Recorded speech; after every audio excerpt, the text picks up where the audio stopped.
Dobrý deň. Počúvate Čechovaň Partners podcast. Podcast, ktorý vás prevedie oblasťou advokácie a aktuálnymi právnymi témami.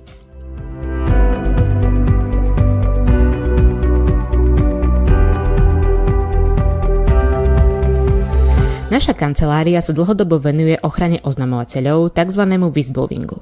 V dnešnej časti sa budeme tejto téme venovať, hlavne z praktického hľadiska, keďže nedávno bola prijatá novela zákona o ochrane oznamovateľov proti spoločenskej činnosti. Dnešný podcast sme sa rozhodli nahrať trochu inak. Okrem nášho kolegu Petra Fedora, ktorý sa u nás dlhodobo zaoberá whistleblowingom, sme si ku nám dnes pozvali aj Marianu Leontiev, dlhoročnú advokátku, expertku na tému ochrany oznamovateľov a partnerku v organizácii Integritic, zaoberajúcou sa rozširovaním povedomia o tejto téme. Dobrý deň a príjemné počúvanie.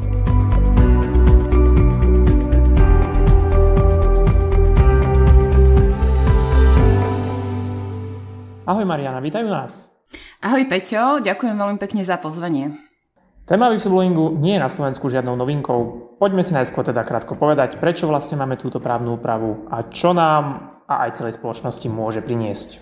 Ďakujem veľmi pekne Peťo za túto otázku, ktorú ja osobne mám veľmi rada. Čo nám môže whistleblowing priniesť, tak ako prvé treba povedať, že whistleblowing nám niečo priniesie len vtedy, ak ho máme zavedený v našej firme a v spoločnosti efektívne. A čo nám prináša nám ochranu hodnot, na ktorých nám záleží. Medzi tie celospoločenské hodnoty, ktoré chránime, napríklad bránenie korupcii, národná bezpečnosť alebo aj zabránenie daňovým únikom. A to, čo whistleblowing robí, je vlastne, že chráni ľudí, ktorí sú odvážni a hovoria o týchto porušeniach pred odvetnými opatreniami, napríklad predtým, aby sa im ich zamestnávateľ nejakým spôsobom zbavil. Ale to, čo je podľa mňa veľmi dôležité a to, čo robíme práve my vo firme Integritic, je, že prinášame priame benefity firmám. Ak si firmy efektívne zavedú whistleblowing systém, tak veľmi sa u nich posilňuje speak-up kultúra a vytvorenie psychologického bezpečia vo firme, čo je veľmi dôležité pre prichádzajúce generácie, ktoré prichádzajú do pracovného procesu ako generácia Z alebo generácia Alfa. A ten priamy benefit je znižovanie fluktuácie a tým pádom aj znižovanie nákladov na hľadanie a príjmanie nových zamestnancov. Takisto whistleblowing veľmi rýchlo efektívne predchádza podvodom, čiže firmy priamo šetria náklady, ak majú dobre zavedený whistleblowing. Takisto z výskumov nám vyplýva, že whistleblowing priamo znižuje negatívne zmienky o našej spoločnosti na sociálnych sieťach, a to až o 46%, čiže veľmi dobre chráni našu dobrú povesť. A z ďalším takých benefitov je benefit pre investorov, čiže im pomáha chrániť investície napríklad aj do startupov. Ďakujem za obširný úvod, Mariana.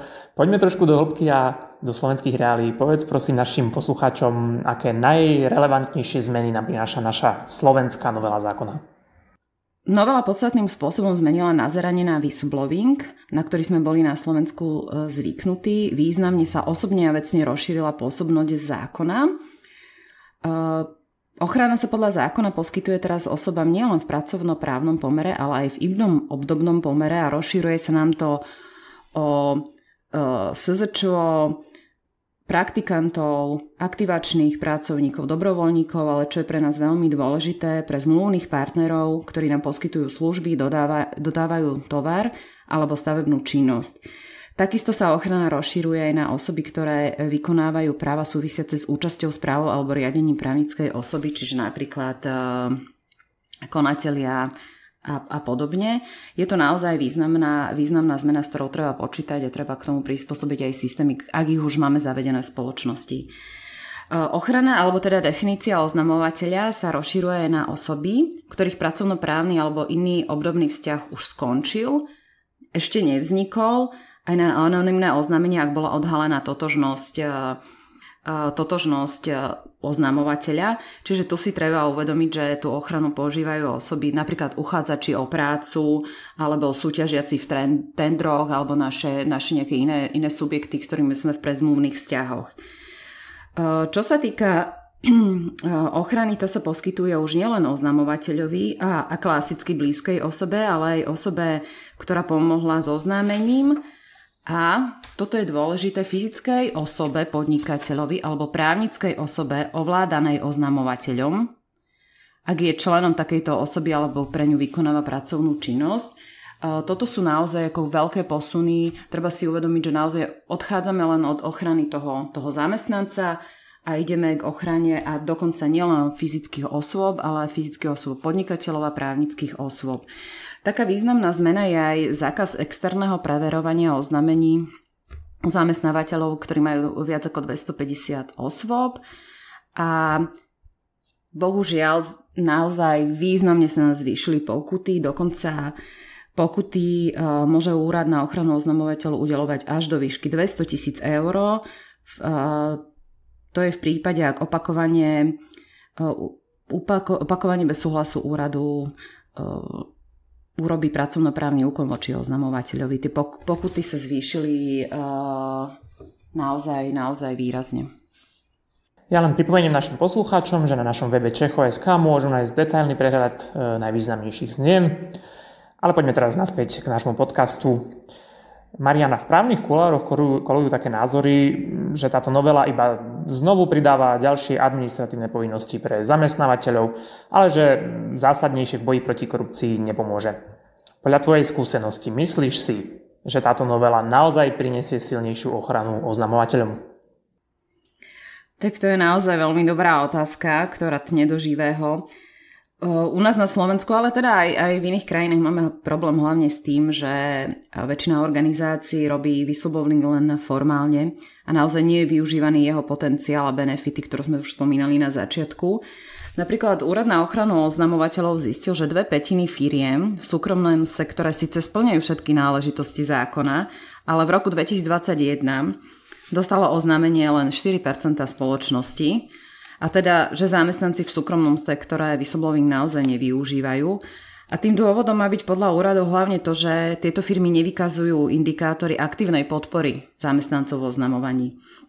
Čiže zavádzajú ten whistleblowing len formálne, väčšina zamestnancov ani nevie o tom, že majú nejakú takúto možnosť oznamovania, následnej ochrany. Ja sa veľmi často stretávam s tým, že si vypýtam teda internú smernicu od firmy a odpovedie my takú žiadnu nemáme, že to nám musíte spraviť. Hovorím, že asi ju teda akože možno niekde budete mať, skúste sa pozrieť a väčšinou sa tá smernica aj niekde nájde, ale naozaj o nej vlastne v tej spoločnosti nikto nič nevie, alebo vie o nej len pár ľudí. A práve z tohto pohľadu, keď sa na to pozeráme, tak pridávanie ďalších administratívnych povinností môže smerovať práve ešte k menšej snahe efektívne riešiť whistleblowing a k väčšiemu formalistickému prístupu.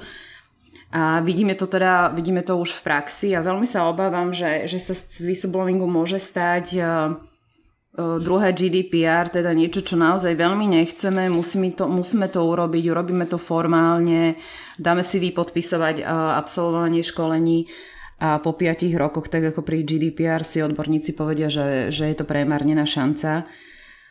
Takže riziko, že pridávanie ďalších administratívnych povinností bude práve viesť k znižovaniu efektivity whistleblowingu je veľmi veľké.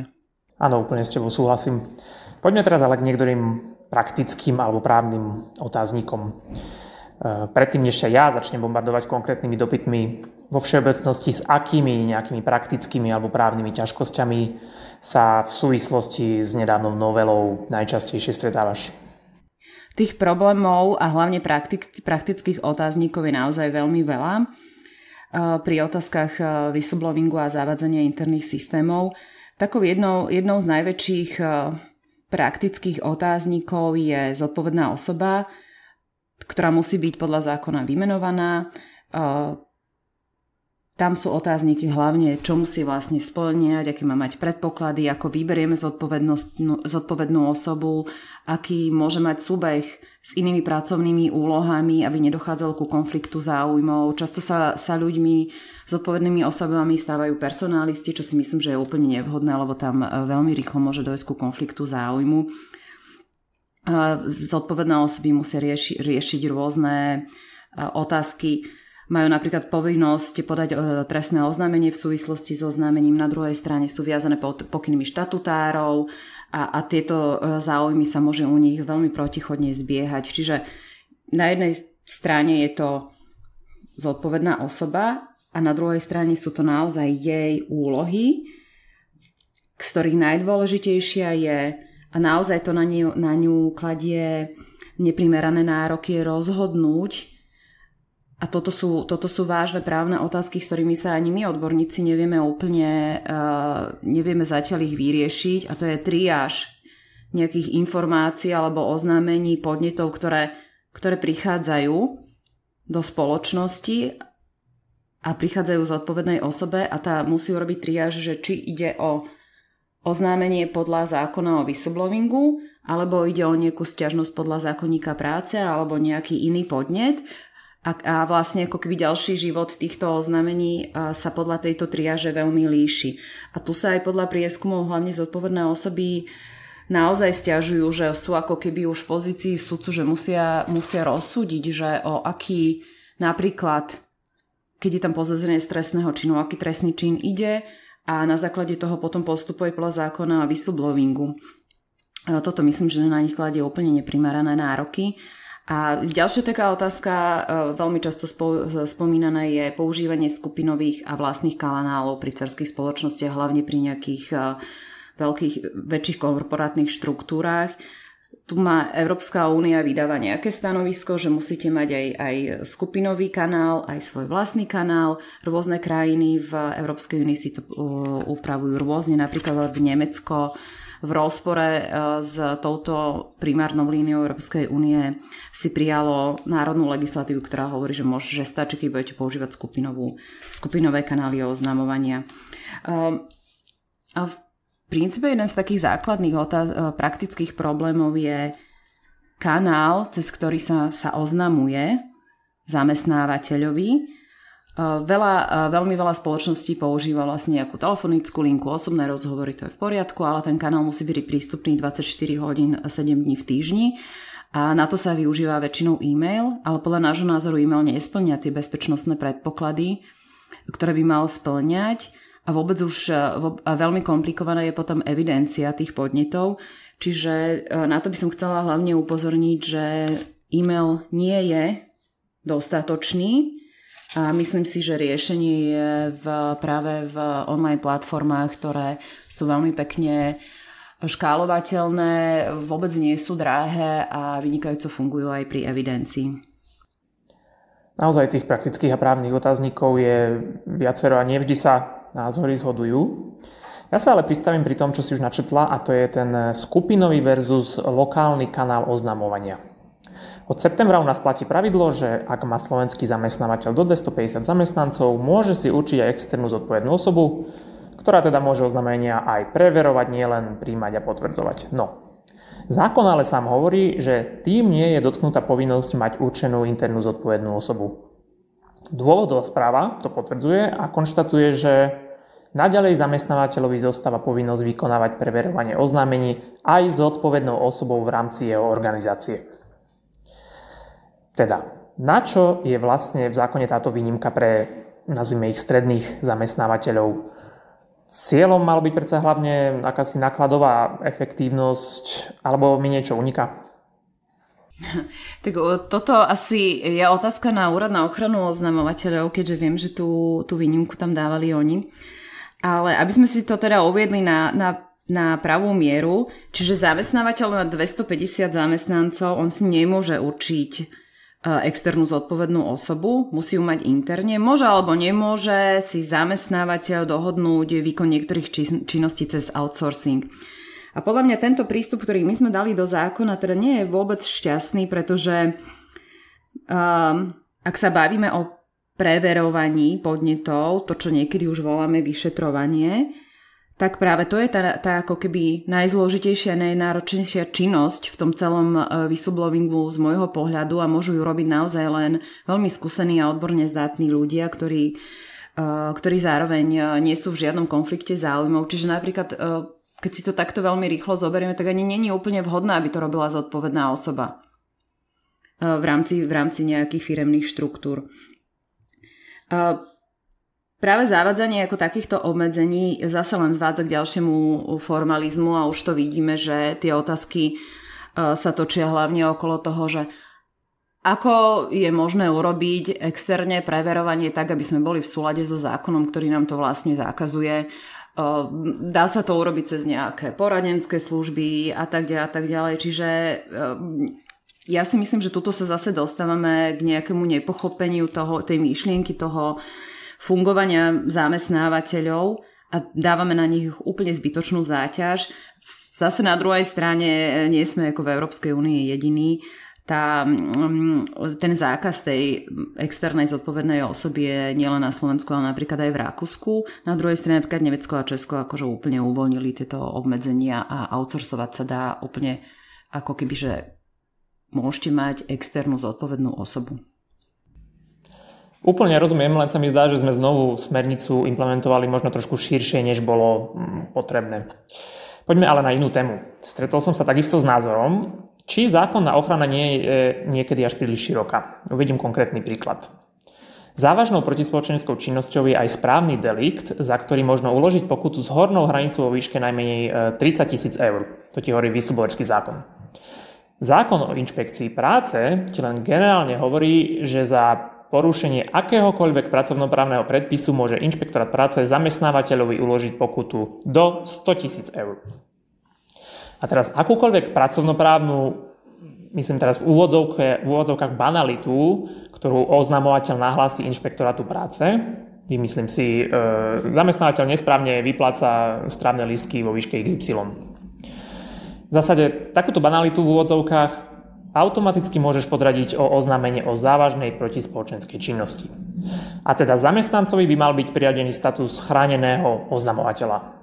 Aj so všetkými konsekvenciami z toho vyplývajúcimi. Mýlim sa v niečom, Mariana?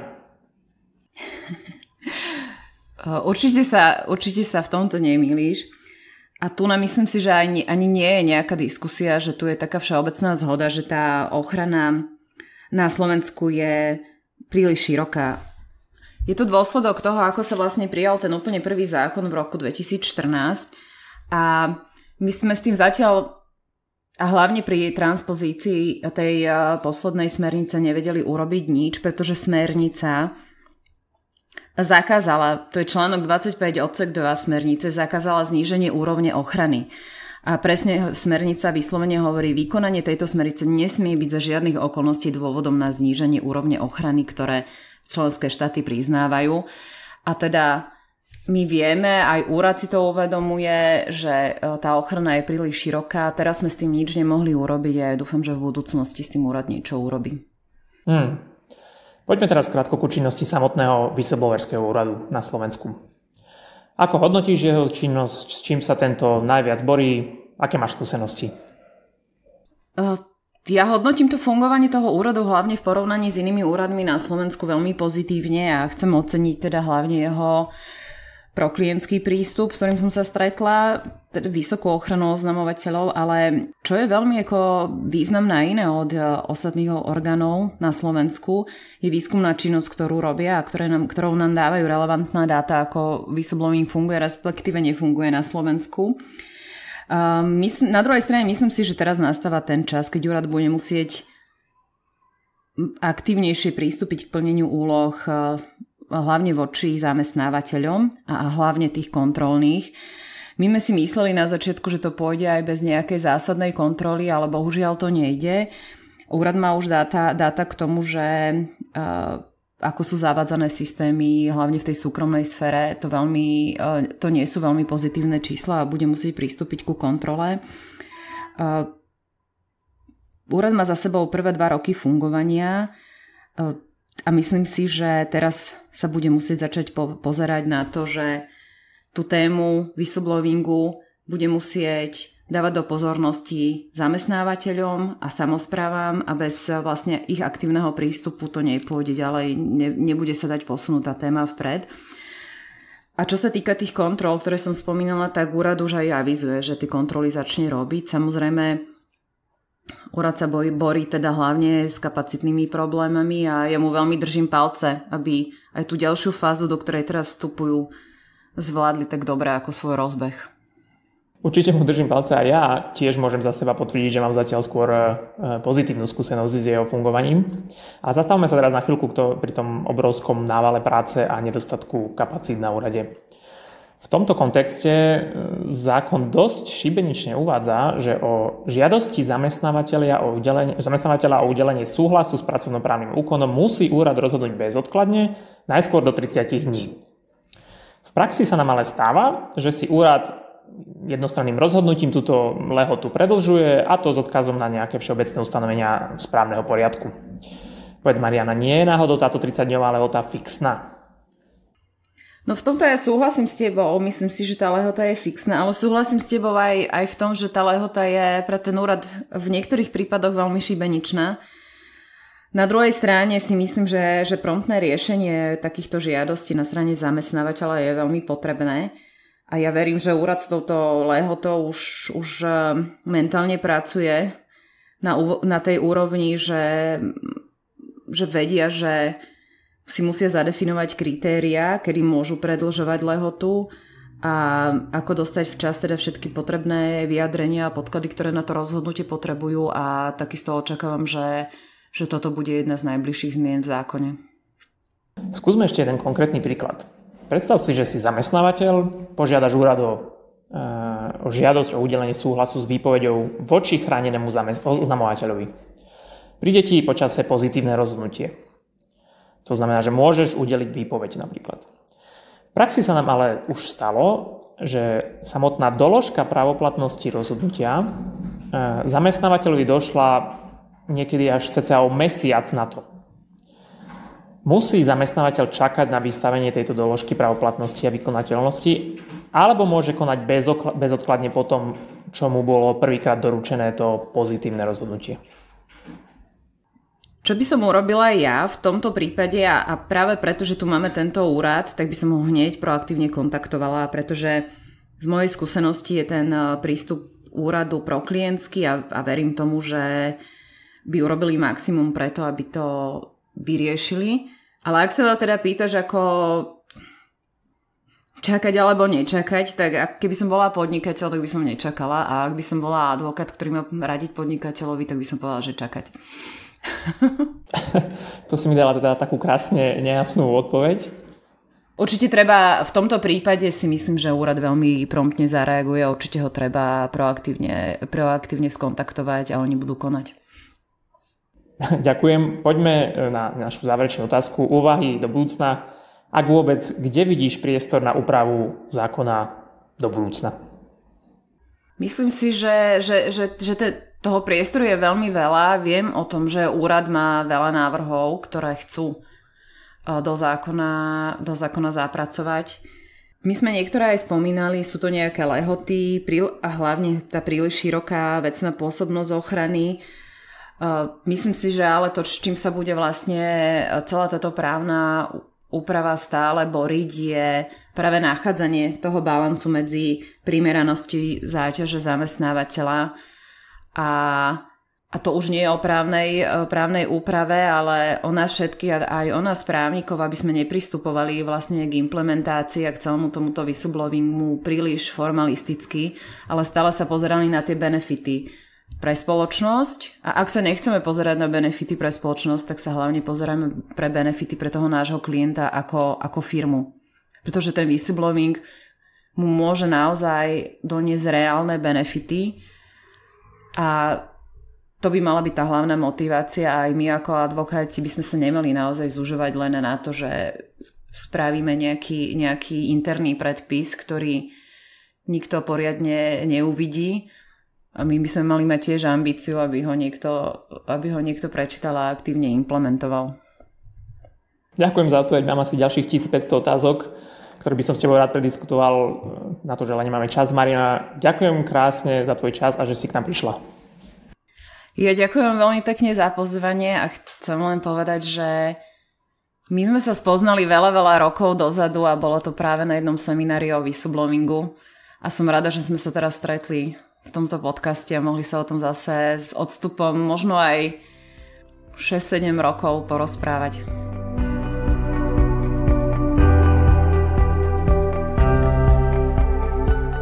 V tomto zaujímavom rozhovore sme sa venovali téme whistleblowingu. Spolu s našimi hostiami Petrom Fedorom a Marianou Leontiev sme sa zamerali na praktické aspekty tejto problematiky. Veríme, že sa nám podarilo vám túto problematiku viac priblížiť. Ďakujeme vám za vypočutie tohto podcastu. Ak máte akékoľvek otázky alebo nám chcete zanechať svoje názory, neváhajte nám napísať. Tešíme sa na ďalšie stretnutie v Czechowine Partners Podcast.